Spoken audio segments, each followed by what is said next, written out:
Mengadili. 1. Menyatakan terdakwa Richard Eliezer Budiang Lumiu terbukti secara sah dan meyakinkan bersalah melakukan tindak pidana turut serta melakukan pembunuhan berencana. Menjatuhkan pidana terhadap terdakwa Richard Eliezer Budiang Lumiu dengan pidana penjara selama 1 tahun dan 6 bulan. Menetapkan penangkapan dan lamanya masa penahanan yang telah dijalani terdakwa dikurangkan sepeluruhnya dari pidana yang dijatuhkan. Menetapkan terdakwa tetap berada dalam tahanan.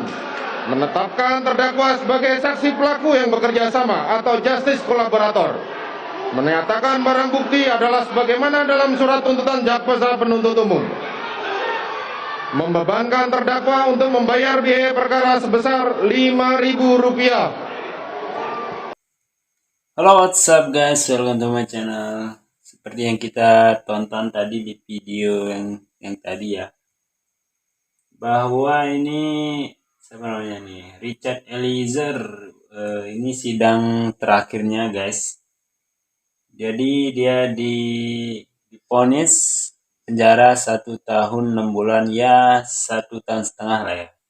Ya ternyata tidak sia-sia Richard Eliezer berkata jujur ya guys. Ya daripada berbohong yang dipenjara 20 tahun, yang mending jujur. Sekarang akhirnya di penjara 1 tahun setengah guys. Oke guys, ini kita tonton, ini pengakuan cerita Richard Eliezer menceritakan instruksi pembunuhan Joshua yang disampaikan oleh FS guys. Coba kita tonton sama-sama guys. Chat dipanggil bapak ke lantai 3. Saya bilang, untuk apa bang? Dia bilang, nggak tahu Chat. Baru saya pertama dia kok naik ke lantai 3 kan, karena nggak pernah sebelumnya yang mulia, apalagi sampai ke lantai 3. Saya berdiri baru mau jalan, bang Riki bilang, Chat naik lift aja Chat. Bagaimana? Naik lift aja. Bang Riki bilang, saya masuk, saya naik lift yang mulia. Sampai di lantai 3, pas keluar pas lift terbuka, pintu ruangan itu sudah terbuka juga yang mulia, dan sudah ada Pak FS di situ yang mulia. Baru pas saya maju, saya perintah bapak. Saya bilang, mana Ricky? Pak Ricky di bawah yang mulia. Ricky di bawah. Siap. Kemudian Saya tanya ke bapak. Saya perintah bapak, sini dek. Pada situ bapak lagi nangis yang mulia. Nangis, masuklah. Baru dibawa saya ke sofa yang mulia. Disuruh duduk di sofa yang mulia. Ada sofa 1, baru ada sofa panjang yang mulia. Baru depan sini TV, di sana ada sofa juga. Saya duduk di sini, baru bapak duduk di sofa panjang sebelah kanan yang mulia, dekat ke arah saya yang mulia. Putri? Ibu Putri belum kelihatan pada saat itu yang mulia. Okay. Saya masuk belum kelihatan Ibu Putri. Baru bapak nanya ke saya, lihat ke saya kan nangis yang mulia. Bapak nanya, kamu tahu nggak ada kejadian apa di Magelang? Saya bilang, saya tidak tahu bapak.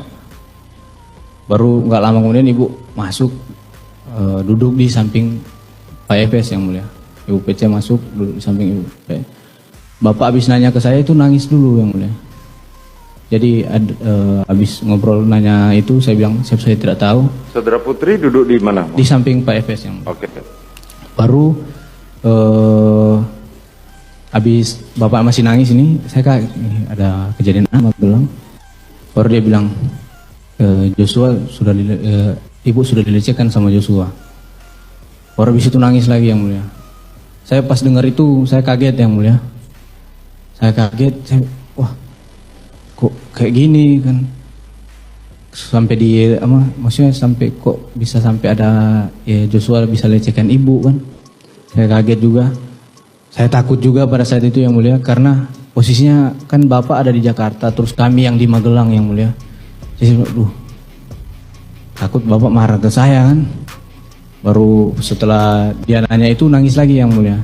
Nangis, Ibu PC juga nangis pada saat itu. Terus dia lihat ke saya yang mulia.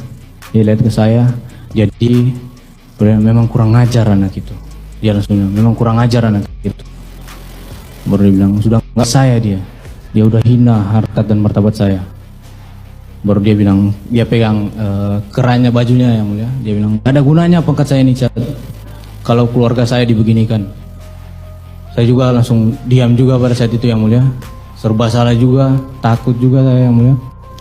Karena dia ngomong, Bapak nangis, tapi marah, emosi. Jadi habis ngomong berhenti, nangis lagi. Saya bilang, pokoknya saya udah diam pada saat itu yang mulia. Baru dia rubah posisi yang mulia. Dia rubah posisi begini, agak maju begini yang mulia. Baru dia bilang, memang harus dikasih mati anak itu. Bilang begitu ke saya yang mulia. Saya cuma diam aja yang mulia. Saya diam aja, saya bilang, saya lihat ke bapak kan, bapak nangis. Baru bilang, nanti kau yang bunuh Joshua ya. Karena kalau kau yang bunuh, saya yang akan jaga kamu. Tapi kalau saya yang bunuh, nggak ada yang jaga kita. Dia menjelaskan tangannya sudah begini yang mulia, sudah mendekat ke arah saya. Saya cuma diam pada saat itu yang mulia.